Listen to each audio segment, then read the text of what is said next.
Le- a continuación voy a dar inicio a la exposición. Quisiera presentar a la expositora que impartirá la sesión de hoy. Su nombre es Gabriela López. Es psicopedagoga y licenciada en educación de la Universidad Andrés Bello, magíster en docencia para la educación y diplomada en programa de enriquecimiento instrumental de la misma casa universitaria, formadora de profesionales en evaluación psicopedagógica y estrategia de intervención, experta en evaluación psicopedagógica y en dificultades de aprendizaje. Responsable de posicionar el Evalúa en mercados hispanohablantes por Junti Junti Psychometrics, si no me equivoco. Posee amplia experiencia en la estandarización de pruebas psicométricas como Evalúa, Evaluate, Select, Torporo, Ma- Maye- Mayellano, Neurobreve, Letter 3 y en varios países de Latinoamérica. Bueno, le damos paso a Gabriela para que dé inicio a su presentación docente. Hola, ya, muchas gracias Ruth. Hola a todos, a todas, espero que estén muy bien. Buenas noches, gracias por conectarse y por el interés de poder tener este breve espacio de encuentro para que podamos conversar acerca de esta temática, de lo que es la evaluación y cómo en el fondo esto finalmente nos puede ayudar a tomar buenas decisiones y entender un poquitito más que, por ejemplo, la batería evalúa puede tener otras opciones más allá de los programas de integración. Yo antes le quiero pedir disculpas, estoy súper resfriada, estoy con mucha tos, entonces de repente puede que me dé un ataque de tos, pues no me voy a reponer, ya así que les pido disculpas de antemano, pero estuve súper enferma y ahora con un poco de bronquita, entonces de repente como que voy a toser un poquitito, pero les pido disculpas de antemano, ¿ya? Em, Contarles que, bueno, la dinámica, como decía Ruth, acá es primero empezar con esta ponencia, en algún minuto yo a Ruth le voy a pedir que... em, podamos desbloquear los micrófonos para unas actividades chiquititas que tengo ahí, para que no sea tanto de estar hablando yo todo el rato y que hagamos algo un poquitito que rompa el hielo. ¿Ok? Yo voy a compartir ahora la presentación. Quiero que ustedes me vayan diciendo si se ve o no. ¿Se ve? Si alguien me hace con el dedito o algo así, como que me diga si se ve. Sí, súper. Y ahí la puse en pantalla completa. Bueno, como decía ahí, Ruth, mi nombre es Gabriela López de Vilén. Bueno, yo trabajo en Junti Psychometrics, que en realidad, no sé si ustedes saben, pero Junti Psychometrics es lo que antiguamente era Instituto EOS, ¿ya? Que era los que hacíamos las capacitaciones de los Evalúa, las ventas de los Evalúa. Y nos compra esta empresa italiana ya hace un tiempo y sigo trabajando acá. Llevo 20 años en la empresa trabajando, ya. Así que tengo vasta experiencia con lo que tiene relación sobre todo con el Evalúa, Valega y Bamat y las otras herramientas que leía y que comentaba Ruth en la presentación. Les dejo ahí mi mail. Creo que esta también es una buena oportunidad. Si ustedes el día de mañana tienen una consulta, quieren comentar algo, si yo les pudiese ayudar en algo, pucha, lo mejor son las redes de apoyo que podemos hacer entre nosotros mismos, así que tienen el mail absolutamente abierto para que cuando quieran preguntarme algo y yo les pueda ayudar, no tengo ningún problema, ¿ok? Para que lo podamos tener ahí entre todos y hacer una buena red de apoyo. Bueno, como decía Ruth, el seminario de hoy día se llama Evalúa en Acción del dato psicopedagógico en la estrategia educativa. ¿Y por qué elegí yo este nombre? Porque yo con los 20 años de experiencia que llevo en Yunti y trabajando en colegio, hice clases en muchas universidades, en la Andrés Bello, en la Central, en la Finisterra, en la Academia de Humanismo Cristiano, em, me he dado cuenta que si hay algo que nos ha pasado, yo soy psicopedagoga de formación, que muchas veces, y por esto de estar metidos en la rueda, de trabajar, por ejemplo, en los programas de integración escolar, es de evaluar, evaluar, evaluar, evaluar, evaluar, y después, ¿qué hacemos con la evaluación? ¿Cómo tomamos buenas decisiones? ¿Qué hacemos con el dato que obtenemos para que finalmente los estudiantes puedan tener logros? Y que es algo que no depende única y absolutamente de nosotros como profesionales especialistas, sino que tiene que ver también un poco con el trabajo en equipo y el trabajo colaborativo que uno puede llegar a hacer con los profesionales que están dentro del establecimiento, porque si no lo que nos pasa muchas veces, no sé, ahí las que puedan me mueven la cabeza, me ponen el dedito, muchas veces el evalúa como lo tenemos dentro del PIE es como son los niños del PIE, pero no son los niños del colegio. Y yo digo, chuta, no son los niños del colegio, son los niños del PIE, uy, se me paran los pelos de punta en realidad, porque son los niños del establecimiento y de todos los profesores. De hecho, con los que más pasan tiempo nuestros estudiantes que están dentro del programa de integración son con los profesores del aula regular, más que con nosotros. ¿Ya? Entonces, es súper importante ver cómo podemos, desde el dato que nos puede arrojar el Evalúa, poder establecer una estrategia educativa que nos permita reconocer las dificultades que ojo, puede ser de un niño en particular, pero también a veces, y ustedes lo deben ver si trabajan en los programas de integración, son dificultades que son comunes a muchos niños. De repente uno está en la sala y están los niños que están en el pie, pero después tiene cuatro, cinco, seis otros niños que te están mirando así como, oye, tía, ¿y me puedes explicar a mí también? Entonces es algo que es mucho más generalizado. Entonces ahí les quiero dar un poco una perspectiva un poco diferente en relación al evaluar, ¿ya? Primero, comentarles que cuando nosotros evaluamos no deberíamos confundirla con calificar, con promover y con diagnóstico, ¿ya?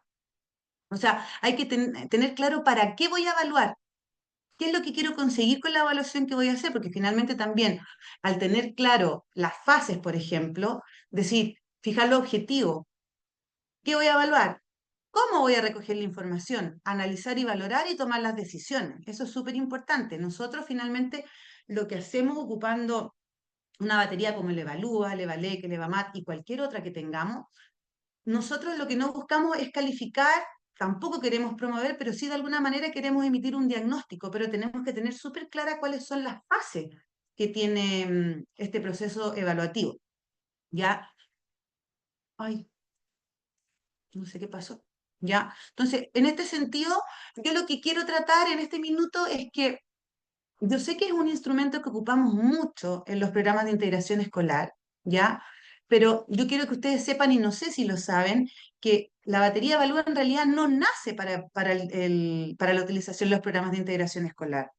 El Evalúa nace hace muchos años en España, producto de que Jesús García Vidal con Daniel González Manjón, que son los autores de las baterías, trabajaban como maestros, como profesores de primaria y no tenían, no contaban con instrumentos que midieran lo que ellos querían medir. Y a partir de esa inquietud crean este instrumento, pero para evaluar no algunos niños, sino que hacer un tamizaje, un cribado, es decir, evaluar cursos completos. ¿Vale? Y esto fue mutando en la medida en que en Chile sale el decreto 170 y nos dimos cuenta que esta batería además podía evaluar dificultades específicas de aprendizaje, pero en realidad el gran potencial que tiene es que si yo soy un profesor que tengo a cargo un curso y evalúo un curso completo, yo como digo en vulgar chileno me van a disculpar, es matar dos pájaros de un tiro, ¿vale? Porque yo aplico a todo el curso, puedo atender a la diversidad, pero también puedo atender a la inclusión educativa y poder determinar cuáles son los niños que tienen DEA o que tienen que ser derivados a algún especialista. Entonces, me gustaría que se quedaran un poquitito con esa idea de que esto es algo que puede trascender un poco más a los programas de integración. Cuando nosotros hablamos de la evaluación, y esto, perdón, me gusta recordarlo, nunca tenemos que perder el norte y tener la claridad de cuáles son las características y los tipos de evaluación. Primero, las características de una evaluación es que tiene que siempre ser justa. ¿Ya? Tiene que ser participativa, tiene que ser transparente y tiene que ser retroalimentadora. Y cuando yo hablo de justa, y voy a ser muy clara en términos del evalúa, para que sea justa yo tengo que respetar al curso al que se lo aplico, porque está puesto y decretado por el autor, no me puedo subir ni bajar de niveles, y si dice que son 2 minutos y no son 3 o no son 5, ¿vale? Y cuando hablo de retroalimentadora es que nos tiene que servir para retroalimentar el proceso de enseñanza-aprendizaje.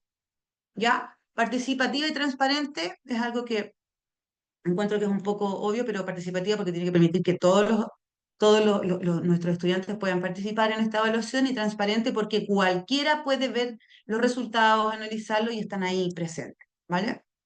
Y en tipos de evaluación, tener claro que tenemos evaluación diagnóstica, continua y final. Y en términos de evalúa, Evalec lleva más, y de otros instrumentos nos permite que sea una evaluación tanto diagnóstica como final, ¿vale?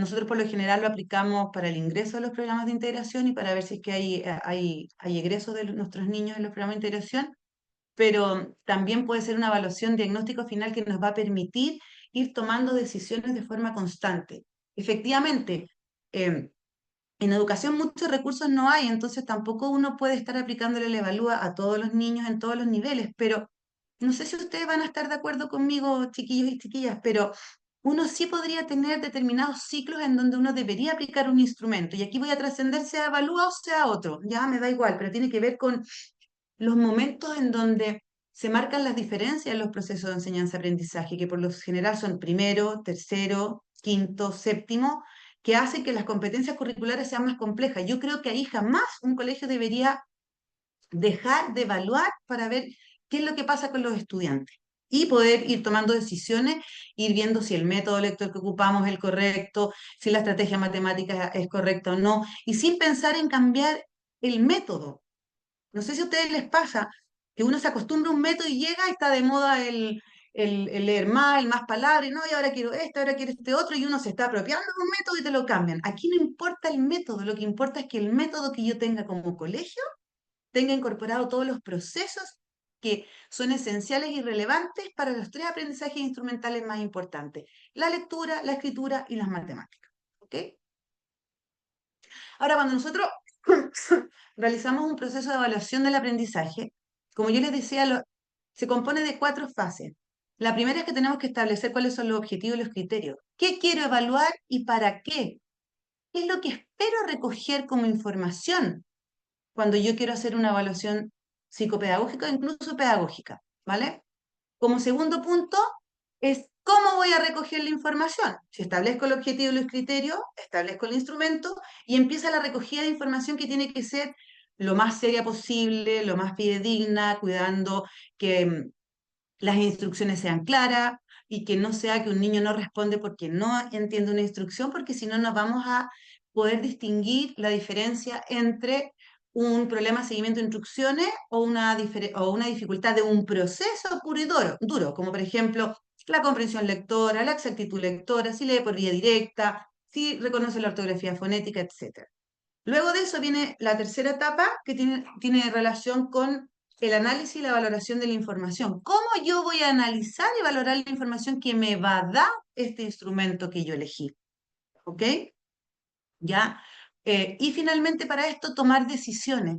Yo, yo creo, y es una sensación y lo digo desde el más profundo respeto, yo soy psicopedagogo como muchos de los que pueden haber acá, trabajo en educación hace muchos años, pero mi profundo sentir es que muchas veces, y pensando un poco en la realidad, y aquello no le estoy dando la responsabilidad a ninguno de ustedes, es un sistema, que es un sistema un poquito perverso en algunas ocasiones. Evaluamos para evaluar, para que ingresen al pie, para que ingresen al pie, para que ingresen al pie. Resulta que esa es la única toma de decisiones que estamos llevando a cabo, pero ¿qué más podemos hacer? Yo sé que no es fácil, pero tenemos que tener claridad cómo puedo tomar mejores decisiones en virtud de la información que este instrumento u otro me está entregando. En este sentido, cuando yo estoy en la primera fase de establecimiento de objetivos, criterios y estándares, lo primero que tengo que hacer es establecer los objetivos de la evaluación, qué quiero evaluar para qué, cuáles van a ser los criterios y cuáles van a ser los estándares, ¿ya? Y eso te va a permitir, como yo les decía, elegir el instrumento de evaluación que más se acomode a lo que yo quiero recoger como información, ¿ok? La segunda parte importante dentro de la recogida de información es que nosotros tenemos que ser capaces de, dependiendo del instrumento, y aquí me voy a abstraer de Evalúa, obviamente, tenemos que ser capaces de recolectar información cuantitativa y cualitativa, resultados y procesos, ¿vale? Y también tenemos que ser capaces de recoger información individual y contextual. ¿Qué es lo que pasa con un chico de manera individual, pero también qué es lo que pasa en su contexto? ¿Vale? Que tiene que ver con el aprendizaje y el desarrollo. Y eso nos va a permitir estos dos como polos, en el fondo estos dos tipos de variables, en su conjunto poder interpretar la información que estoy obteniendo. ¿Ya? ¿Para qué? Para luego pasar a la fase siguiente, que es la interpretación de la información, que tiene que ver con realizar un análisis cuantitativo, que tiene que ver, por ejemplo, lo que muchos de ustedes hacen con el Evalúa, a cuántas desviaciones típicas por debajo de la media se encuentra, cuál es el percentil. que eso es un resultado, pero también un análisis cualitativo de proceso. ¿Para qué? Para, como lo dice ahí, tomar decisiones. Y antes de pasar a la toma de decisiones, a mí me llama mucho la atención y muchas veces uno, o dictando clases o asesorando colegios, porque nosotros también asesoramos muchos colegios y los acompañamos, es que escuchamos de repente colegas, no solamente psicopedagogos, también docentes, que dicen, no, es que Scarlett tiene dificultades de comprensión lectora, y porque lo evaluó con el Evalúa.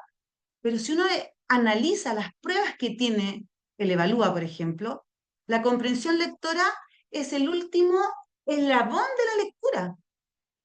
Si yo no tengo automatizado el acceso al léxico, si no tengo una velocidad lectora adecuada, ¿puedo tener dificultades en comprensión lectora? Es como que yo les diga, oiga, ¿ustedes tienen problemas con los millones de dólares que tienen en el banco? Me imagino que no los tienen porque no estarían acá, yo estaría en Europa, en el Caribe, pero no estaría aquí sentada escuchándome. No puedo tener problemas con algo que no tengo. Entonces tengo que ser súper clara que una cosa es mirar las puntuaciones, pero tengo que tener una claridad absoluta de cuál es el proceso que falla, porque si yo no reconozco el proceso, mi intervención no va a dar resultado. ¿Ya? Entonces es muy importante tener claro el análisis cuantitativo por un lado, pero también el análisis cualitativo relacionado con los procesos de la lectura, de la escritura y de las matemáticas para poder tomar una buena decisión y realizar la mejor intervención que yo pueda realizar. Y cuando hablamos de tomas de decisiones, y pensando un poco en lo que yo les contaba de abstraernos un poco de que el evalúa solamente para el programa de integración, cuando yo aplico, por ejemplo, el Evalúa, el Evalec y el Evamat y hago tamizajes completos, yo puedo tomar decisiones en 3 niveles. Puedo tomar decisiones a nivel de colegio. Puedo tener evaluado a todos los terceros, a todos los cuartos, a todos los quintos, e ir determinando qué es lo que está pasando con el perfil de ingreso, el perfil de egreso. Puedo tener claridad un poco qué pasa con el método de matemática que estoy ocupando, etcétera. Puedo tomar decisiones a nivel de grupo clase. Como yo evalúo el primero A, el primero B y el primero C, puedo comparar, entendiendo bien una comparación muy profesional y con alturas de mira, qué es lo que pasa en un curso versus el otro. ¿Ivonne tiene mejores alumnos y la Scarlett tiene los peores? ¿O se le alinearon los planetas y a uno le tocó los mejores y los peores? Cada una tiene una forma distinta de hacer las cosas. Y que a veces falta concentrarse un ratito, compartir y ponerse de acuerdo, ¿ya? Entonces te permite hacer esas comparaciones, a eso me refiero, ¿ya? O de decidir que en los terceros hay que cambiar el método, en el colegio hay que cambiar el método lector, porque me faltan más procesos. Por ejemplo, que el método que utiliza el colegio puede no tenerlo. Hoy en día, a mí me sorprende, podemos, no podemos, conocemos milimétricamente los procesos mentales que están involucrados en el proceso de enseñanza-aprendizaje de la lectura, de la escritura y de las matemáticas. Yo puedo forzar a un niño que lea por una vía y no por otra. Y eso ya significa que yo puedo detectar cuál es el proceso que puede estar fallando. ¿Ok? Y por otro lado, si se dan cuenta, vamos de lo macro a lo micro. Y por otro lado, puedo hacer o tomar decisiones a nivel individual. Pero muchas veces las decisiones a nivel individual ni siquiera son necesarias porque basta con una decisión a nivel de grupo clase. ¿Cuántas veces nos hemos dado cuenta que bajando un poquitito el nivel, haciendo un poco de diversificación de la enseñanza o DUA, hay niños que se enteran así de los contenidos? Por ejemplo, ¿cuál sería el problema que en un primero básico enseñáramos las reglas de conversión, fonografema o grafo-fonema con las cinco vías de acceso y no sea solamente visual auditivo? Porque el que es kinestésico y táctil y le enseñan auditivo y visual, lo perjudico totalmente. Pero si lo hago por todas las vías, ¿perjudico al que es solamente visual y auditivo? No, al contrario, voy a potenciarlo más. Y eso significa planificar pensando en atención a la diversidad, ni siquiera siendo inclusivo. Es atendiendo la diversidad de estudiantes que tenemos dentro de un aula y no esperar a encontrarme con el problema que me revienta en la cara. Si yo tuviese una evaluación completa de mis estudiantes, insisto acá, con este instrumento, con otro, yo voy a poder planificar atendiendo esa diversidad y no ir un poco lo que nos pasa a nosotros como docentes, ir surfeando un poco la ola, como que me voy encontrando con cosas y voy tratando de hacerlo lo mejor posible. ¿Ya? Nos falta ahí insisto, es algo que no tiene que ver con ustedes, es algo que tiene que ver quizás más con políticas públicas, con decisiones de los mismos equipos directivos, pero es interesante que ustedes también lo sepan para ver si es que de alguna manera eso también se puede impulsar, insisto, con este instrumento o con el que sea y con el que les acomode.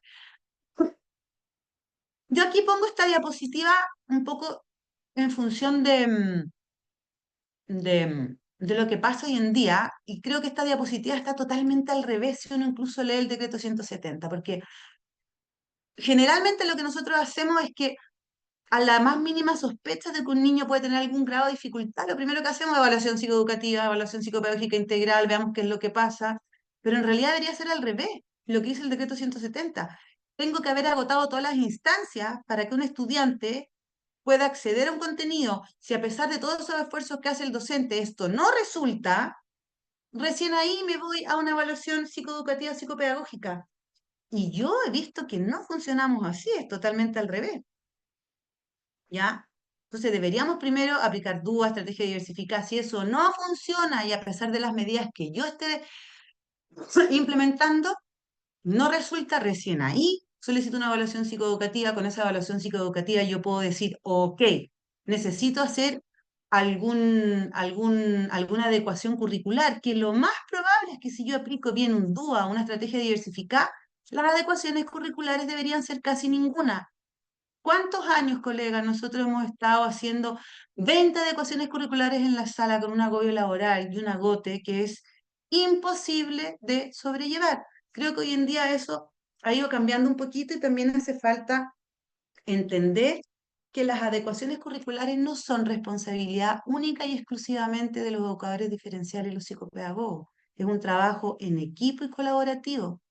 Necesitamos que participen los docentes de las distintas asignaturas, que ellos como especialistas en currículum establezcan qué es lo que se puede adecuar en los objetivos, en los contenidos, y uno como especialista buscar la metodología que más podría ayudar a este niño en una adecuación curricular. ¿Ok? Solo lo pongo eso como un recordatorio que creo que es súper importante que tratemos de impulsarlo de alguna forma, aportando cada uno un granito de arena desde el lugar en donde uno se encuentra. Y esto también es súper importante y nunca olvidar. Dentro de las necesidades educativas especiales, nosotros tenemos necesidades educativas especiales, o sea, necesidades educativas, tenemos necesidades educativas especiales y necesidades que son más socioculturales, ¿vale? Nosotros, dentro de las necesidades educativas especiales, tenemos las permanentes, las transitorias, dentro de las transitorias están el DEA. Los niños que tienen una necesidad educativa especial, como por ejemplo permanentes, tienen dificultades para aprender, pero no tienen dificultades específicas de aprendizaje. Les va a ser difícil aprender a leer, a escribir y matemáticas producto de que del cuadro mayor que les va a ser más difícil aprender. Y por otro lado, nos pasa lo mismo en los problemas o en las características más socioculturales, culturales y socioeconómicas. Por ejemplo, y esto es sin desmerecer y no, por favor no lo tomen a mal, por ejemplo, los niños haitianos que llegan a este país. ¿Cuántos niños que están en los programas de integración pero en realidad no tienen una dificultad de aprendizaje, específica de aprendizaje? Es la barrera idiomática, social y cultural que les va a impedir poder aprender en el fondo eh, o enterarse lo que pasa en el establecimiento, porque no hablan nuestro idioma, hablan creol creo que se llama así. Entonces, creolé, eso, creol, no sé, algo así, pero sí, es que veo a la Ivonne le leí los labios que la tengo ahí en la pantallita, así que algo te leí, Ivonne, ¿ya? Entonces, ahí hay que tener cuidado, porque está bien, uno no lo va a dejar de atender, pero hay medidas, insisto, medidas en donde si a mí me hicieran soñar, se tendría que unir el Ministerio de Educación con el de Desarrollo Social y hacer una alfabetización en todos los establecimientos para que los niños, las familias de niños haitianos puedan aprender español, porque si no, no se enteran de nada. Y al final es una traba y es un trabajo para uno que es titánico. ¿Ya? Entonces, ojo ahí entre poder distinguir bien cuando es una dificultad para aprender, que es producto de otros factores, ¿ya? Que van a influir a que a un niño, una niña o un adolescente le sea más difícil el proceso de enseñanza-aprendizaje, pero no por eso es una dificultad específica de aprendizaje. Un niño que tiene un trastorno por déficit atencional un niño que tiene algún grado de discapacidad intelectual no tiene idea, tiene dificultades para aprender. ¿Por qué? Porque producto de este síndrome mayor, por llamarlo de alguna forma, le va a influir negativamente en los procesos de enseñanza-aprendizaje y las áreas instrumentales. Y son tratamientos distintos. Y el Evalúa, de hecho, te permite pesquisar este tipo de situaciones. Yo aquí le quiero pedir a Ruth si puede abrir un poquitito el micrófono de todos y pedirle que lean en voz alta. Porque quiero ir adentrándome un poquitito a los procesos que podemos ir midiendo con el Evalúa y romper un poquito el hielo para que no sea tan fome esto de que me escuchen a mí todo el rato y yo los escucho a ustedes. Ruth, ¿tú puedes prenderle el micrófono a Hola, todos? Ahí sí, ya. ya nos Ivonne, abrieron el ahí, micrófono. súper, ya. Entonces, a la que quiera lo hace, a la que no, no lo puedo obligar. Voy a poner un texto y quiero que lo lean en voz alta. ¿Estamos listos? Sí, Sí, estamos ¿Sí? listos. Sí. Ya. según Según un un estudio Estudio de de una una universidad universidad que una explora el orden en que las letras están dimensional. escritas, aún es importante que la primera y la última letra que la última letra esté escrita en la posición Esto puede correcta. estar Esto totalmente puede mal y estar aún totalmente mal y aún podrás podrás leerlo leerlo sin sin problema. problema. Porque no cada letra por sí misma, Porque no sino la leemos palabra cada como letra todo. misma, Sino la sino la palabra palabra como un como todo. un todo. Esto es porque no leemos cada letra por sí misma, sino la palabra como un todo. ¿Y cómo pueden leer esto ustedes? Fácil. Son todas palabras Ahí conocidas y dice, se cumple el principio que está ahí, en el fondo que las letras están puestas de determinada forma, ¿ya? Entonces, ¿por qué se los pongo este ejemplo? Porque tiene que ver con un poco de concientizar en nosotros mismos como adultos y lectores avesados, que olvidamos un poco qué es lo que pasa en el proceso lector y en el cerebro de nuestros niños. Creemos que es algo fácil, es algo automático y la verdad que no. Es algo muy complejo y que nosotros lo hacemos de forma inconsciente. Ustedes acaban de leer por vía directa, ni siquiera se cuestionaron lo que ahí aparecía, sino que lo leyeron. Sin embargo, a ver si pueden leer el que viene ahora. Si lo vuelvo a desbloquear, perdón Ruth, te voy a tener para arriba y para abajo. Que prende, que apaga. Ahí, ya. A ver. Prepárense para leer de nuevo. En mi opinión, En mi opinión, estos la investigadores resulta falsa en cuanto a la palabra tiene más de 5 letras. pues, O si hay más de 3 hay más de tres diferentes, entre otras casos.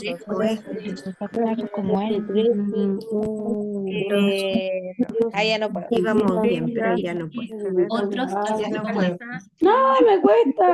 Sí, pues sí cuesta porque hice lo que dice ahí. Depende de cómo yo ordene las letras, puedo hacer que tu cerebro funcione de una determinada manera y no de otra. ¿Ya? No apaguen los micrófonos, Ruth, para que no me odies. Déjalos prendidos. ¿Ya? Miren esto otro. Lean en voz alta esa. Metodológico, curricular, psicopedagógico. Psicopedagogía educacional, potencialidad, capitalidad, Latinoamérica. Personalidad. Ya, lo leyeron fácil, ¿sí o no? Rápido, ¿verdad? ¿Por qué? Porque son palabras conocidas, lo leen por vía directa, no procesan nada, lo hacen igual que una foto. Pero miren qué pasa acá. A ver ahí. Pritra, Pitra, patrón, primero. ¿Se dan cuenta? Acá ustedes, como son lectores avisados, leyeron más lento que la primera. Y sin darse cuenta, igual sí la vieron. Y es más, cuando leyeron primero Martín y después cacharon que había una R entre medio que no podía hacer y dijeron Martín. Y lo mismo con primero. ¿Por qué? Porque a diferencia de la primera columna, yo en la segunda lo que hago es que las obligué a leer por vía indirecta. No hay otra opción. Es más, cuando uno lee la cartola del banco, la leemos con calma, porque tener un peso, 100 o 1000 es súper distinto. Si yo leo, no sé, la mediación familiar de mi divorcio, lo voy a leer súper lentito, lo voy a leer 20 veces porque una coma va a hacer la diferencia. Uno va regulando, uno cuando lee, no lee única y exclusivamente por vía directa, sino que sabe cuándo leer por vía indirecta, pero lo importante es que cuando yo lea por vía indirecta no me confundan la lección del fonografema, porque si no, podemos observar omisiones, sustituciones, inversiones. Por eso es que es importante evaluar este proceso. Y esta última columna, miren. Oh, dificilísimo. La bichota, Medellín, oh, qué difícil. Medellín, Corrillo, Corrillo, Lavalle, Capacitación, Medellín, Inteligencia Parece emocional. otro idioma. Así. Otro idioma, pero Intel, les pasa a ustedes inteligencia que emocional. ven todas estas letras y juntas dicen, esto a mí no me suena, pero ni por si acaso, si esta cuestión yo no la leí en ninguna parte. Pero finalmente al escucharse dicen, ah, la bichota, Medellín, circulito, cigarrillo, la ballena Parece que hay una William Shakespeare. sección de eso en una evalúa. Perdón. De hecho, sí, Marcela, sí. Sí, sí, hay De una hecho, sección tienes que toda la es así. razón. Está puesto en uno de los evalúas en eficacia o exactitud lectora y es Sí, justamente los más porque grandes. lo más grande, porque en este tipo de actividades yo veo cómo un estudiante utiliza las dos vías de acceso a la lectura, que son súper importantes, ¿ya? Por eso está, ¿ya? No, eso no voy a hacerlo. Bueno, no me voy a detener a explicarles un poco lo que es la vía directa o indirecta, pero en el fondo una es más rápida, la procesas igual que una imagen y no tienes que en el fondo detenerte a ver nada, ¿ya? Sino que solamente la captas como una imagen y llegas al significado. Sin embargo, cuando leo por vía indirecta y la palabra no está almacenada en mi léxico interno, en mi cerebro, tengo que inevitablemente, como no la conozco, irme a la memoria de largo plazo y en el fondo volver a decodificar. Y a veces esa decodificación, ¿han visto cuando los niños empiezan, bueno, o llegan al final desinflados porque todo el repaso que tuvieron que hacer para que la C con la U con la A, la D con la E, la B, les cuesta mucho. Y muchas veces, además de costarles mucho, se equivocan. ¿Ya? Eso no se lo voy a hacer porque este para mí es un mapa súper claro que yo creo que vamos a ver solamente el de lectura porque me nos va a quedar media hora para el resto. Vamos a tener otras ocasiones para hacer otro y podemos andar más en lectura y matemática, pero a mí me permite orientarme muy bien de cuáles son los procesos esenciales, por lo menos en la lectura, ¿ya? Igual las diapositivas yo me imagino, no lo sé si después las comparten y hay más información, pero cuando yo hablo del proceso lector, yo me tengo que, o de comprensión lectora, yo me tengo que preocupar de la comprensión de palabras, de oraciones, de párrafos y textos, vamos de lo más básico a lo más complejo, ¿vale? Entonces es súper importante tener claro cuáles son los procesos esenciales que yo tengo que evaluar, que tengo que interpretar para después poder tomar buenas decisiones. Yo no saco nada a trabajar la comprensión de párrafos si en realidad lo que pasa es que no se comprenden ni siquiera las oraciones, o peor aún, no se comprenden ni siquiera las palabras. Porque no saco nada. Es como decir, Oriana, ¿te gustan las guatitas? No. Pero te voy a dar 20 platos de guatitas para que te guste. Me las voy a vomitar encima. Es lo mismo acá. No saco nada. Si yo reconozco un problema en comprensión, tengo que tener la certeza de ese problema de comprensión. ¿Es porque tiene problema en la automatización o es porque realmente no tiene estrategia? Porque si no puede automatizar el proceso lector, mis recursos atencionales van a estar en la decodificación y no en la comprensión. Me voy a preocupar de que si es la A, si es la B, cómo suena con la E. Entonces nunca voy a llegar a un estadio más alto que sería la comprensión. Voy a estar preocupada de decodificar. Es lo mismo que cuando le pide a un niño que haga las tablas de multiplicar, si no se las sabe, ¿qué va a hacer? Va a hacer los dedos, va a sacar los dedos de las patas, los dedos del compañero y va a contar. Si no tiene en el fondo la estrategia, no se sabe las tablas de multiplicar. ¿Ok? No me voy a detener en eso, déjenme. A ver, voy a hacer una pequeña. Espérenme un segundito.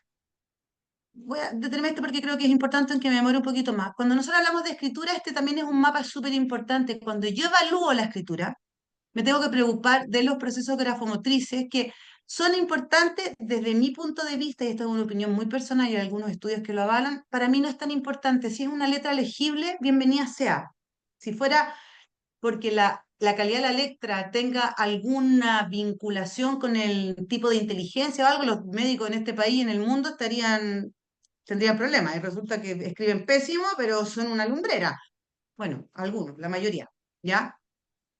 Pero son procesos importantes, ya que hoy en día en realidad entre hacer esto y hacer esto en el teclado no hay mucha diferencia, ¿vale? Pues tenemos los procesos de ortografía, fonética, la reglada, la visual arbitraria, que es súper importante enseñarla, ¿ya? Y que los niños entiendan que incluso, y nosotros entender que nuestro idioma no es transparente. Yo determinado, para un fonema puedo tener más de un grafema.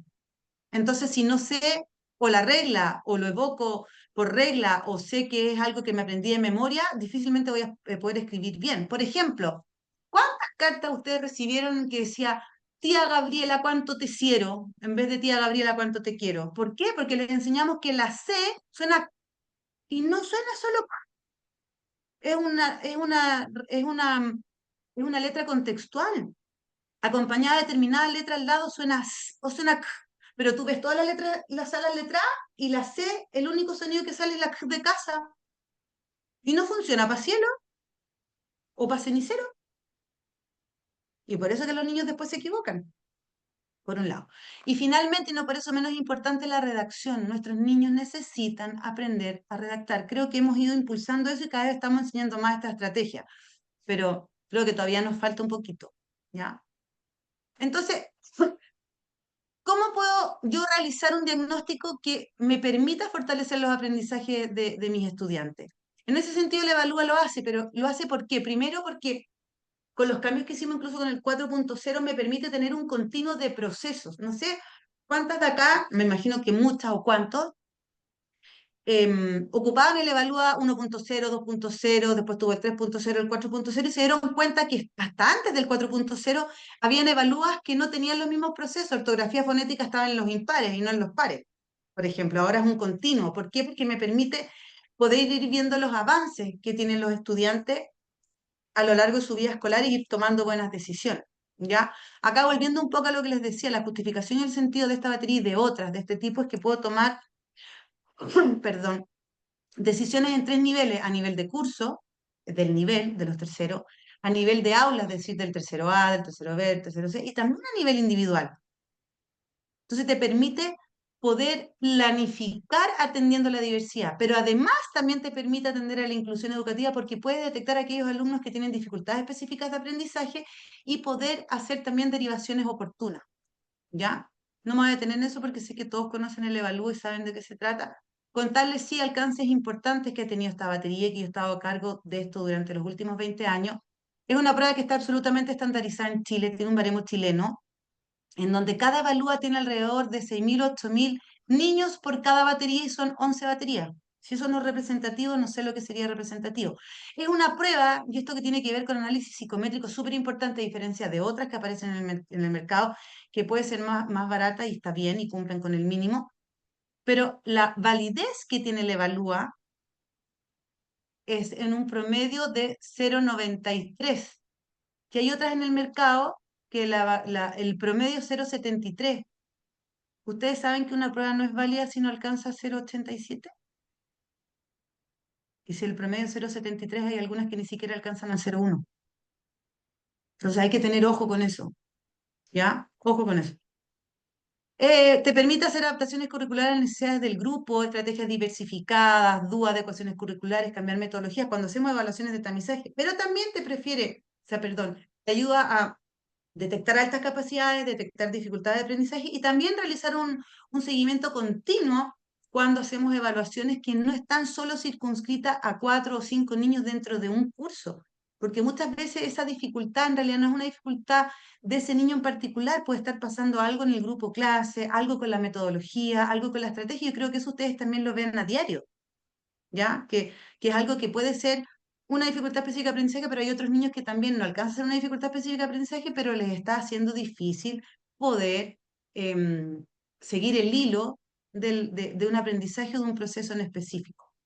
La escala, bueno, ustedes esas las conocen, no me voy a detener en eso porque saben de qué se trata, cuál es la estructura, qué es lo que evalúa, pero sí me quiero detener en los informes. Para mí los informes, sobre todo cuando salgo y me salgo de solamente el pie, y también lo puedo hacer en el pie, puedo hacer y puedo tener una herramienta súper potente porque puedo tomar decisiones para grupos enteros. Tengo informes que son cualitativos, informes que son cuantitativos y que no todos ustedes conocen porque si trabajan en el PIE ustedes solamente tienen el informe individual y el informe individual DEA. El informe individual, que es en el fondo un informe de 3 hojas, en donde sale una redacción muy breve y que sí, yo lo reconozco, no tengo ni una vergüenza en decirlo, he informatizado. ¿Son mejores mis informes? Sin duda, sin duda. Y creo que ustedes opinan lo mismo de sus informes. Pasa que esto es un poco, es más objetivo y no nos ponemos, como digo yo, a picar cebolla y a ponernos a llorar todos juntos, porque si no aparece una teleserie el informe que uno lee de repente, ¿ya? Y al final muchas veces en los informes psicopedagógicos no se dice nada. A mí me ha tocado mucho llevar informes psicopedagógicos, quizás en una de esas puede ser, me parece que tiene un DEA en lectura. Yo digo, estuviste 3, 4 sesiones con un niño para no decir si tiene DEA en lectura, en escritura, en matemática o leo recomendaciones. No los conozco a ustedes y acá no es un comentario. Recomendaciones. Sienta al niño adelante. Oye, ojalá los profesores estuvieran en una sala así, para que estuvieran todos los niños adelante. Hay recomendaciones que uno tendría que tratar de dar asociando procesos, dando alternativas, sugiriendo tipos de actividades. ¿Ya? En ese sentido tenemos informes cuantitativos. Bueno, el otro era el informe individual DEA, que te permite netamente desde lo cuantitativo tomar decisiones para derivar oportunamente o para emitir un diagnóstico, pero no olvidar que es algo cuantitativo y uno es la que ve a los niños en la sala, la que ve a los niños en los recreos y conoce más a los niños y es información que uno tiene que incorporar. Esta es una hoja de datos cuando yo evalúo cursos completos y me permite hacer correlaciones, en donde aparecen los resultados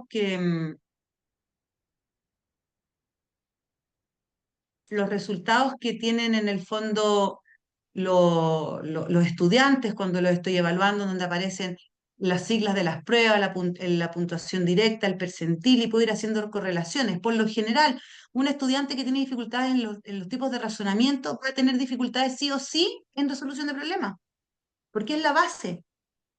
Si yo tengo problemas en análisis y síntesis o en analogías verbales, lo más probable es que tenga dificultades en comprensión lectora. Entonces, uno puede hacer este tipo de correlaciones, ¿ya? Los informes individuales que ustedes conocen y que los han visto, sigo insistiendo que es una síntesis. Nuestros informes son mejores, uno a partir de esto puede nutrirlo, puede ser mucho más profesional. Yo uno mucho, yo voy explicando los procesos, por qué un proceso es importante con otro, cuando yo hago mi informe psicopedagógico, cuando atiendo al niño. Tenemos un informe de aula, es decir, puedo tener un informe por cada primero, tercero, quinto, cuarto que yo evalúe y te va a dar cuenta de lo que está pasando con ese grupo de niños. Y después un informe de curso, que es lo que pasa con los terceros, con los cuartos. ¿Pero para qué? Para tomar decisiones a nivel de grupo, de hacer un diseño universal de aprendizaje, alguna estrategia diversificada, darme cuenta que en realidad el método lector o los procesos que tiene el método lector no están dando resultados, tengo que incluir más procesos, eso es esencial. Tenemos también, cuando uno abre el espectro y le aplica a muchos estudiantes, a un curso entero, el evalúa tiene un sociograma, pero tienen que estar evaluados todos los niños del curso, en donde son sociogramas de aceptaciones y de rechazos que finalmente se traducen en esto. Entonces, acá sale en la izquierda quiénes aceptan a quiénes, por ejemplo, pero miren en el lado derecho quiénes rechazan a los niños. Miren el número 11, es un niño rechazado por muchos compañeros. Y esta información es súper relevante para la unidad de convivencia escolar. ¿Qué está pasando con este niño? ¿Por qué lo rechazan tanto? ¿Tiene alguna condición? ¿Ha tenido un problema? ¿Es muy conflictivo? ¿Es disruptivo? ¿Qué es lo que pasa? ¿Ya? O niños que están aislados, que no los aceptan y los rechaza nadie. Es una primera aproximación que es bastante decidora y que el evalúa te lo da. ¿Cuándo? Cuando aplico cursos completos. Luego tenemos obviamente este informe cuantitativo que nos permite determinar si un niño tiene DEA o no tiene DEA, si lo puedo derivar o no a una psicometría, a un neurólogo, que vamos a hacer un pequeño ejercicio para eso. Tienes un informe estadístico. Miren esto, cuando yo evalúo cursos completos, puedo establecer en mi grupo por niveles. ¿Qué porcentaje de niños están en un nivel alto, medio bajo y bajo? ¿Pero para qué? Para poder saber qué hago. Si tengo a todo mi curso en comprensión lectora o en resolución de problemas en un nivel bajo, ¿qué tengo que hacer? ¿Sigo así como los caballos y sigo enseñando en el fondo la resolución de problemas y en realidad lo que puede estar teniendo un problema de cálculo numérico? O en cálculo numérico, lo que yo digo de verdad, y lo vengo gritando hace mucho tiempo, lo más alto posible, lo puedo decir más fuerte, pero no más claro. Las tablas de multiplicar, ¿quién enseña las tablas de multiplicar? Yo como mamá tengo 4, a mis 4 hijos se las he enseñado yo. En el colegio es para mañana la del 5, para pasado mañana la del 6. ¿Y quién se las enseña? ¿Y las regularidades? ¿Quién se ha sentado a pensar cómo tengo que enseñar las tablas de multiplicar?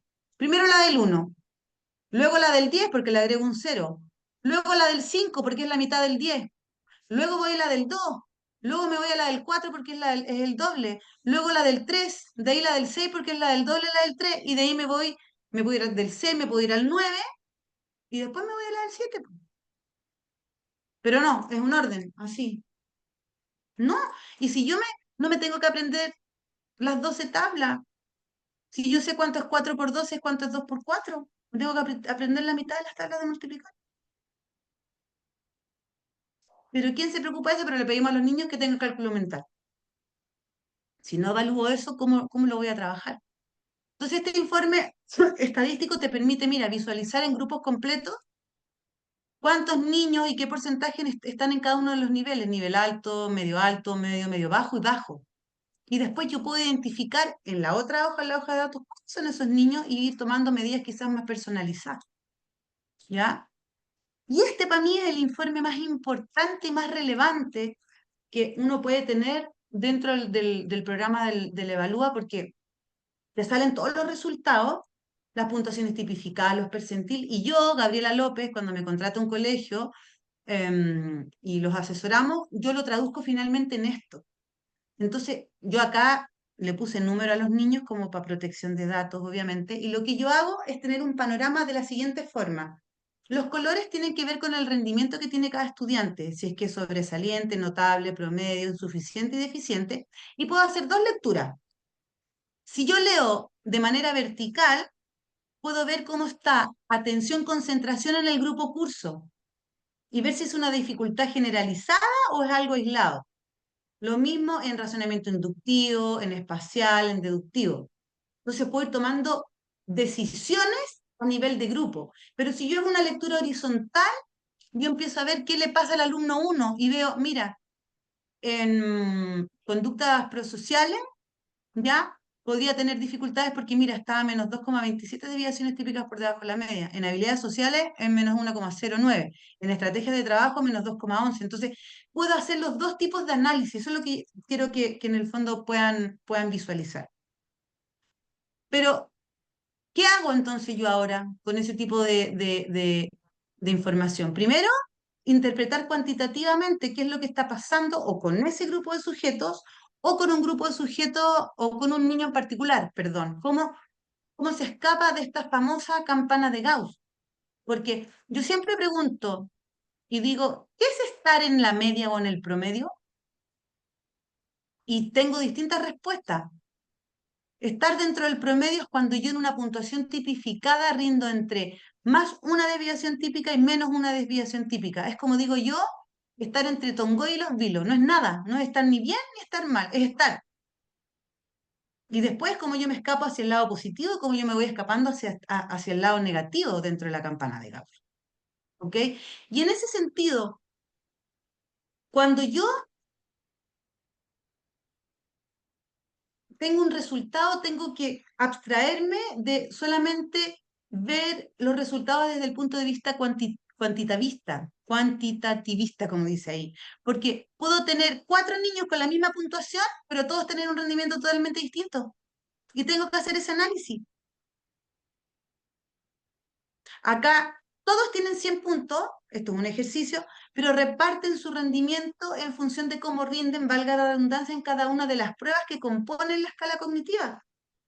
Y ese ejercicio hay que hacerlo.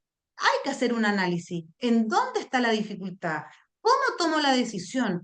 ¿Cuál es el proceso? ¿Qué tengo que hacer? Eso es esencial. Entonces, tenemos que irnos alejando de esta mirada netamente cuantitativista, sobre todo cuando tomo decisiones más globales, más de grupos. ¿Ya? Pero esto es importante llevarlo más allá.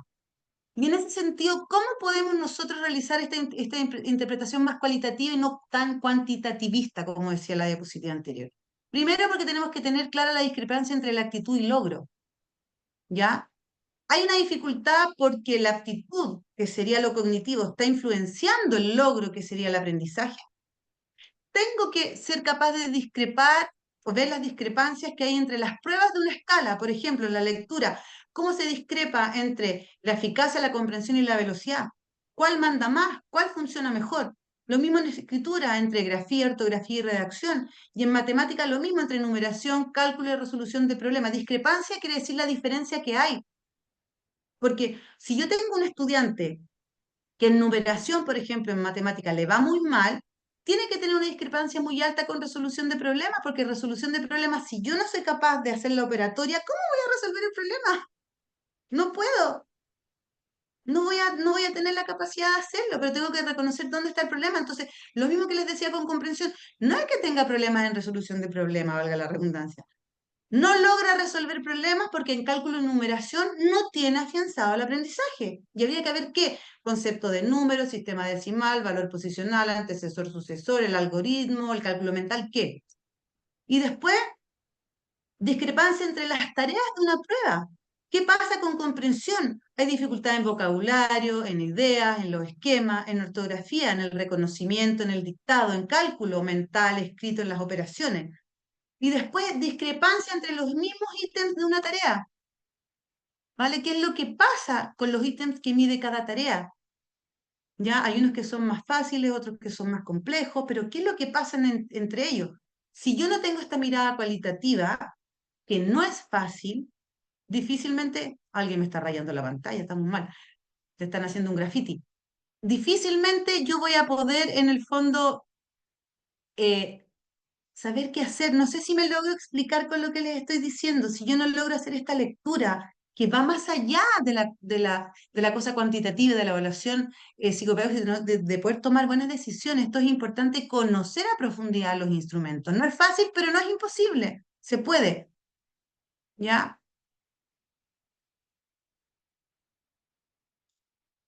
Ahora, ¿qué es lo que pasa si yo quiero interpretar resultados si es que es DEA o no es DEA un niño, por ejemplo? Y esto es algo que yo le llamo evangelizar, digo porque Jesús García Vidal, como es Jesús que no tiene nada de católico, yo le digo que evangeliza, pero es una forma que tenemos nosotros de decirlo.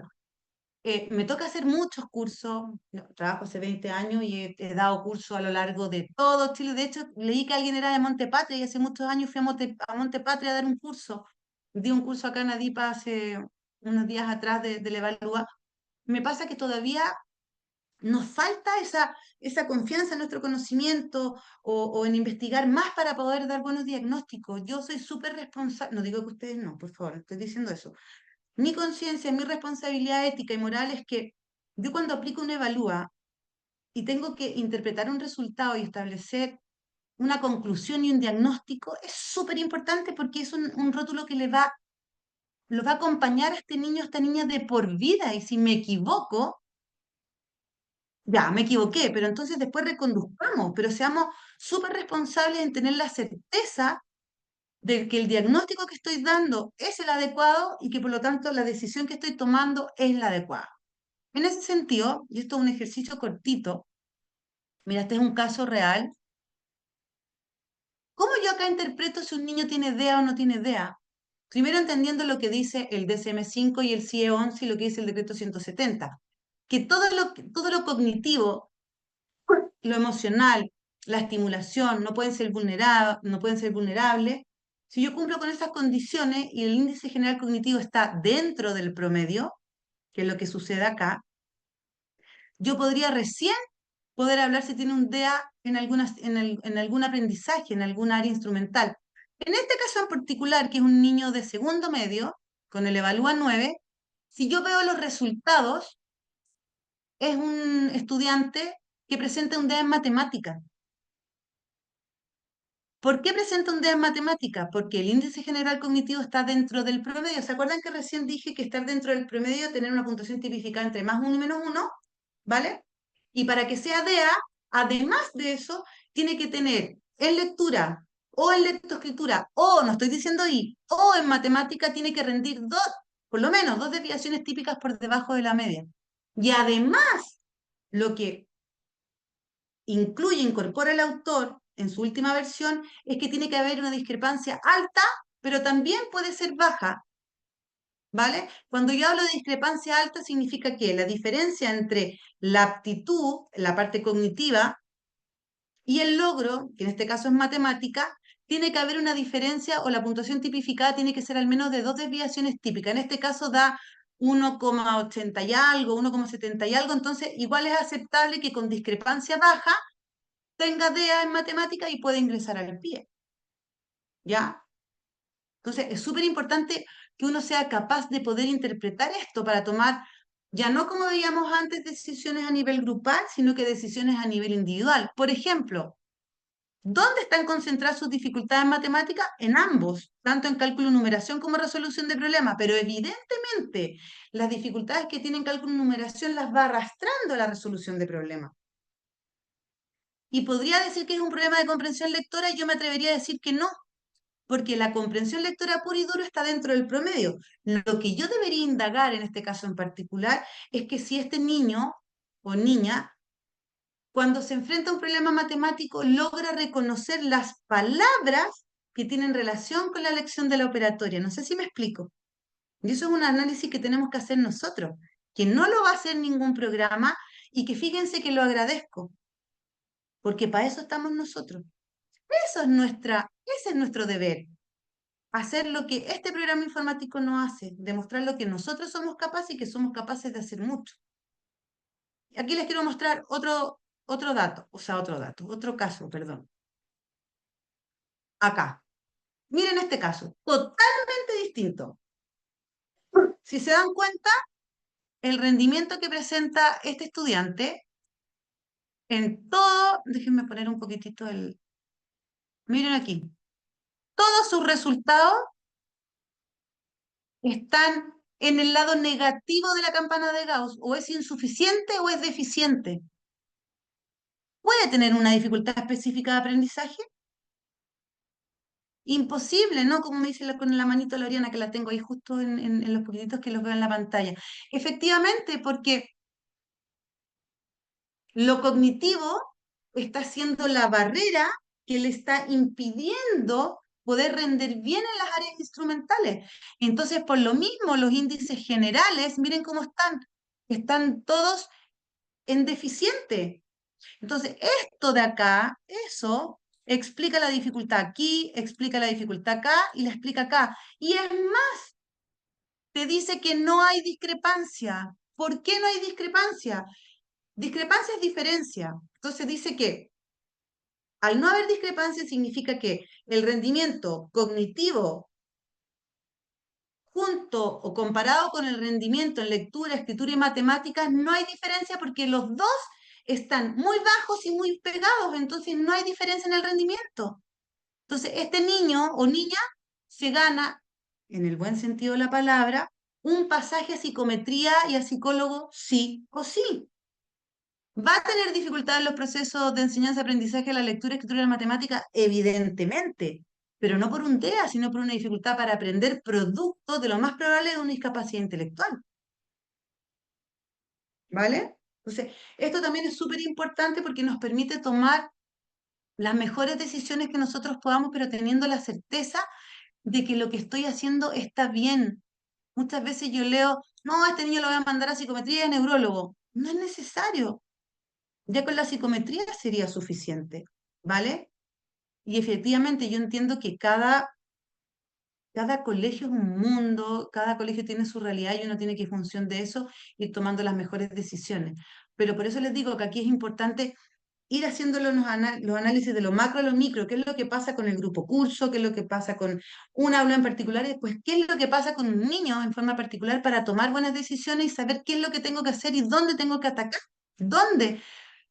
A ver, no es dónde tomo la decisión. Primero, tener certeza que la decisión que estoy tomando bien y reconocer cuál es el proceso que está fallando. ¿Vale?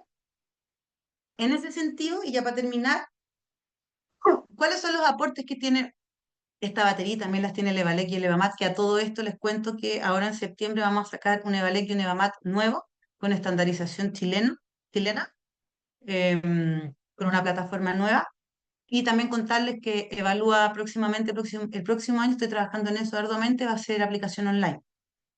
¿Ya? Estamos trabajando en eso, pero todavía el proyecto con inteligencia artificial es un proyecto bien entretenido. Bueno, pero ¿cuáles serían los aportes como para terminar?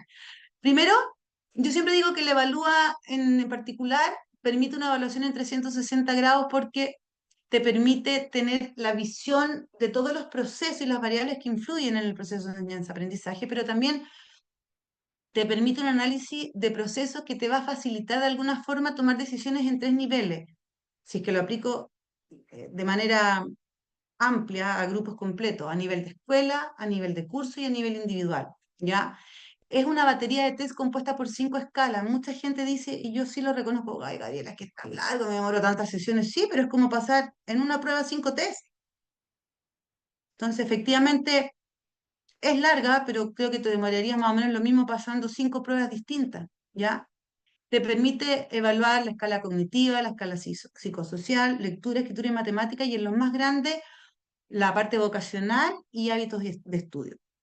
Y finalmente, y por eso no, no menos importante, es que te permite diferenciar de manera súper clara y súper precisa a los estudiantes que tienen dificultades específicas de lectura, escritura o matemática de aquellos que no tienen una dificultad específica de aprendizaje, o también otro tipo de dificultad te permite, como digo yo, derivar de forma oportuna, con la certeza que los resultados que estoy teniendo me van a ayudar a poder tomar el mejor camino para ese caso en particular. Eso, chiquillos, chiquillas, en la horita que teníamos, Gabriela. súper bien, que teníamos. Dígame, Marce. Sí, quería preguntarte, te escuché varias veces mencionar que había que derivar cuando uno encuentra discrepancias, pero no sé si las colegas que están escuchando les pasa lo mismo en sus colegios, que la derivación en realidad no se lleva nunca a cabo, por lo menos en mi caso, porque ¿cómo se llama? La evaluación psicométrica se hace antes de la evaluación de evaluación. Entonces, Bueno, claro, ya viene derivado del profesor que señala que el estudiante revela muchas dificultades en todas las áreas y por eso que se hace el psicométrico y de hecho nos piden que el psicométrico esté fechado antes que el nuestro me que parece de. perfecto, me parece súper bien. Esto puede resultar incluso cuando pesquisas algo porque no pudiste mandarlo a psicometría o porque tienes en el fondo sospecha para ir a neurólogo. El problema que yo plantearía, Marcela, y ahí tú me puedes comentar cuál es la experiencia tuya y el que quiera puede comentarlo sin problema, es que el problema sería que si con esa psicometría y teniendo un resultado, sabiendo que ese niño presenta una discapacidad intelectual, ese niño caiga en tus manos y le tengas que aplicar el evalúo igual. Ese es el problema.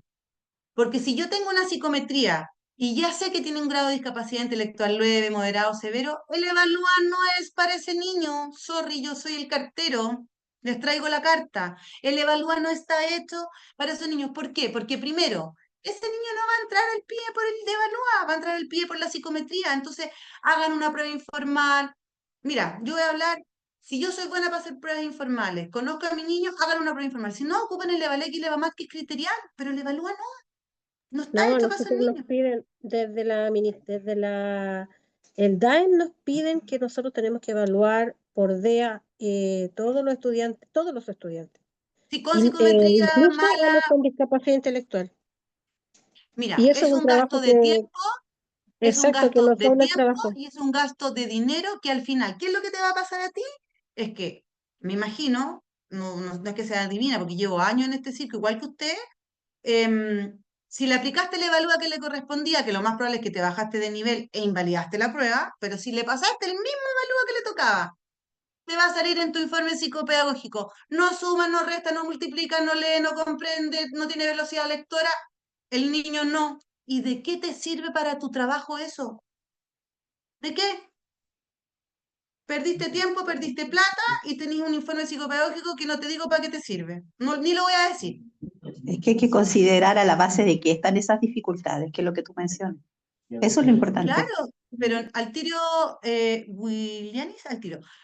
Pero ahí es donde, ay, no me hagan hablar, porque me da como, hay que hacerle como un lavado de cerebro a algunas personas, porque en el fondo hay que entender bien cuál es el objetivo. Si yo quiero que entre el programa de integración y ya es por psicometría, busquemos un instrumento en donde me dé cuenta de cuáles son los puntos de partida que yo puedo agarrarme para que este chico avance. Porque si voy a decir a todo que no, ¿qué hago? ¿Qué hago? Entonces, no sé, dan ganas invíteme a su colegio, Marcela, le hacemos una charla y le explicamos yo Tiene voy feliz, la coordinadora usted comunal que invíteme, no es diferencial y nos complica eso porque bueno, lamentablemente este tipo de profesionales, yo respeto mucho a los psicólogos, tienen muchas habilidades, sí, pero si no son diferenciales, no han entrado a una sala diversificada, es no han muy planificado distinto. diversificadamente, no han hecho trabajo colaborativo. Entonces, todas esas cosas son esos que a lo mejor para ellos son detalles, para nosotros que hacemos el Es trabajo primordial, en terreno, son muy sí. significativos porque topamos con muralla cada rato.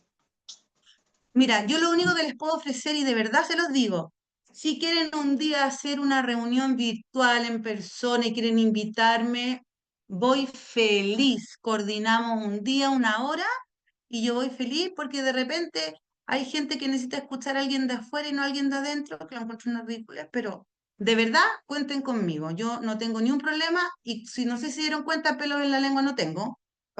Se lo puedo decir a cualquiera delante mío y me da exactamente igual porque creo que a la educación y a la psicopedagogía y la educación diferencial tenemos que darle el peso que tiene y la importancia que tiene, porque somos profesionales súper importantes en lo que hacemos y tenemos un aporte muy grande que hacer y nos tienen que escuchar, de alguna forma. Y la única forma de escuchar es haciendo ruido y diciendo las cosas como son.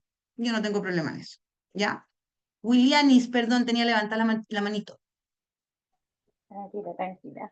Muchas gracias por todo lo que nos está informando, porque de verdad que ahorita estoy así en un caos. Yo soy psicóloga, mamá con un niño TEA, y este año nos ha tocado súper duro, porque este año lo hemos cambiado 3 veces de colegio, 3 veces de colegio. ¿Por qué? Porque me tocó retirarlo última vez el viernes. ¿Por qué? Porque el colegio, o sea, me cuesta entender, de verdad que porque no tuve esto antes, le hubiese dicho, vamos, o sea, el colegio es una cosa increíble de que mi hijo suma, resta, lee, habla en inglés, en varios idiomas, en todo, entonces ellos se enfocan en que él no se adapta, no se adapta, no se adapta, no se adapta, no se adapta. Y yo así como, o sea, pero ¿cuál ha sido la adaptación o la evaluación del grupo? Porque también no puede ser que solamente sea él, sea él, sea él, sea él, cuando él asiste a fonoterapia ocupacional, es psicólogo, tiene una profesora diferencial, asiste a Está cursos, va a sobreintervenido, que otros finalmente lugares. hasta eso a los niños les juega un poco en contra. Cuando están tan sobreintervenidos, no tienen ni siquiera espacio para ser niños. Y a veces hay medidas Exactamente, mucho más sencillas que hacer. pero cuando está siendo así porque ellos me lo han exigido. Y últimamente, o Mm. sea, yo lo decidí sacar el viernes fue porque a mi hijo lo habían medicado, no, nunca lo habían derivado al neurólogo y ellos me exigieron que tenía que llevarlo al neurólogo. A mi hijo lo medican y así de tanto agotamiento fue como que, ok, que reciba la medicación. Resulta que ni un mes terminé de estar medicado y me dijeron, tienes que retirárselo porque se puso más agresivo y no sé qué cuestión. Entonces tú dices así como, oye, o sea, ¿por qué no se evalúan ustedes como colegio? Dice, ya va, algo estamos haciendo mal, no puede ser que todo sea el niño, porque Mira, William, ¿y entonces, sabes lo que te puedo ofrecer? Si quieres, está mi mail ujú, en la primera diapositiva, no sé si lo anotaron, y ujú, mándame un mail, conversémoslo, te puedo dar mi WhatsApp y si en algo te puedo ayudar, Sí, feliz, ningún problema. Si puedo hacer ayuda con algo, ningún problema. ¿Vale? sí, Cuenta por con eso. favor, gracias, gracias. Sí. Mira, acá estoy leyendo Cristina que dice, al tiro leo a Constanza, dice, quisiera consultar, me ha pasado a menudo que me sale de a un alumno y llegan con certificado al neurólogo por TDAH y en el evalúo no sale nada relacionado con eso. Es cierto que hay otros test, Vanderbilt, Conners, que emiten atención, pero no complica que no siempre el evalúo hable en un TDAH.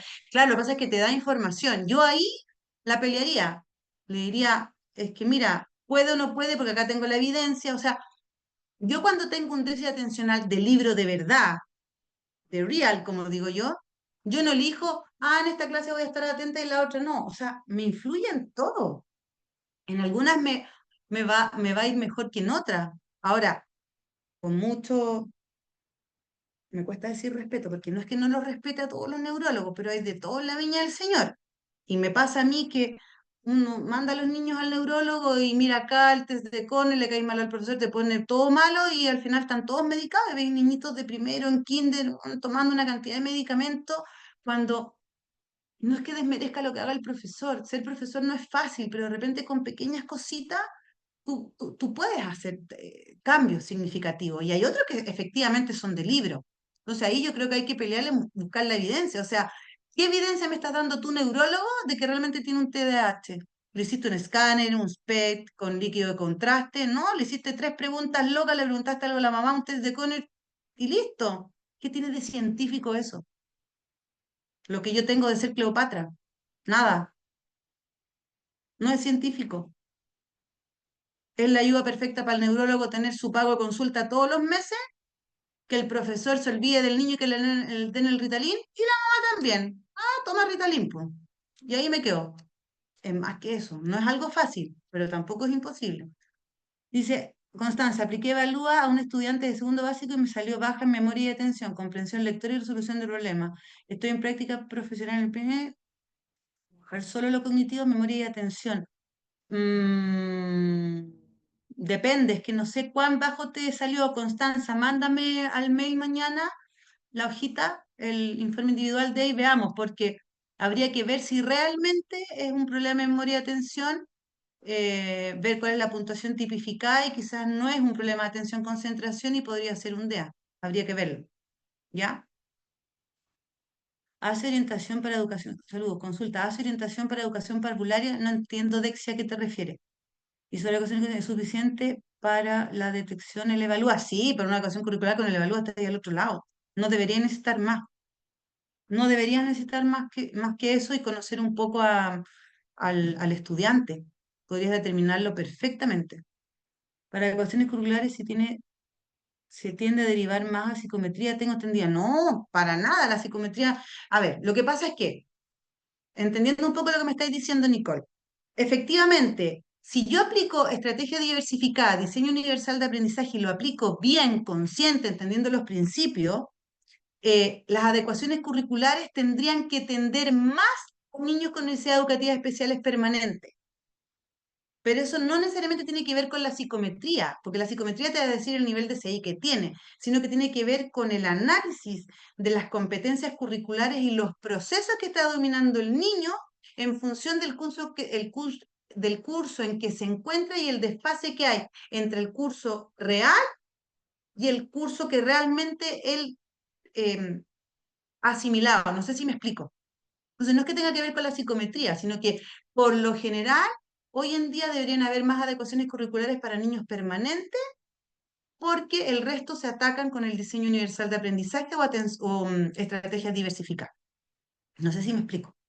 Eso es lo que señala también el decreto 83, de alguna manera. ¿Ok?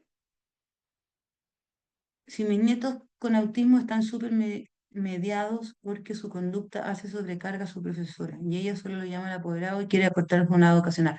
Si lo que pasa es que niños dentro del espectro autista, también nosotros tenemos muchos cursos, pueden escribirnos en Yunti y en Adipa, que tiene que ver cómo yo me enfrento a a una persona, niño, niña, adolescente, una persona dentro de la condición del espectro autista, porque siento que muchas veces en los colegios lo que nos pasa es que somos reactivos frente a una crisis. Y los que reaccionan frente a una crisis de un niño dentro del espectro autista son la gente del programa de integración. Pero uno, como profesor de un estudiante, profesor jefe de asignatura, debería ser capaz de reconocer los gatillantes que hacen que un niño dentro del espectro autista se descompense y que la comunidad educativa sea capaz de contenerlo o prevenir antes que tenga una crisis. No es fácil, pero eso tiene que ver con conocimiento de los niños en particular y cuáles son sus características, sus intereses, ¿ya? No es fácil. ¿Dónde puedo descargar el diploma de participación? No se niega que los psicofármacos son útiles y tengan sus beneficios, no obstante, es un disparate pensar que solo con gotas y pastillas vayan a corregir. Absolutamente. O sea, yo voy a hacer una infidencia acá. Yo, hija de madre depresiva toda la vida, mi madre siempre fármaco dependiente y su depresión se controlaba solo con remedio, con fármaco. Yo le decía, mamá, tienes que aprender a vivir sin los fármacos. Cuando estés frente a un problema tienes que saber llevarlo. Acá es un poco lo mismo. No puede ser, eso es una condición, pero es una condición que se puede superar de alguna forma. Mi correo se lo doy al tiro, ahí está, gabriela.lopez@yuntisai.com. Ahí está mi correo. ¿Qué pasa cuando un niño saca puntaje 3.9 tras 5? Se escapó, se está cayendo de la campana de Gauss. Significa que está absolutamente fuera de los estándares que tuvo la baremación, y eso a veces pasa. No es tan poco probable que suceda. Lo puede compartir, profesora, su correo de contacto, ahí lo dejé. Sería estupendo. Sí, ahí tienen todo mi contacto porque para que me escriban lo que necesiten, si yo los puedo ayudar, ningún problema. Y aparte de una evaluación informal, ¿qué instrumentos puedo aplicar a jóvenes con problemas de consumo de alcohol y de droga? Hoy ahí, si es por consumo de alcohol y de droga, no es mi área. Ahora, si quieres evaluar en el fondo áreas instrumentales, cualquiera de los que existan, ¿no? O sea, en el fondo al día de hoy, no hay problema con eso, ¿ya?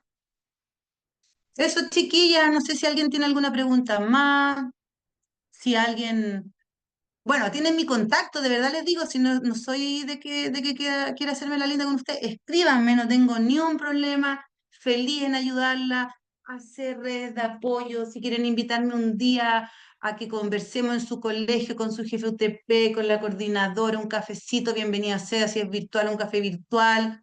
Yo creo que estas instancias son las que enriquecen lo que cada uno hace y siempre es importante ampliar el círculo y ayudarnos entre todos. Yo creo que es súper, súper importante. Eso, chiquillos.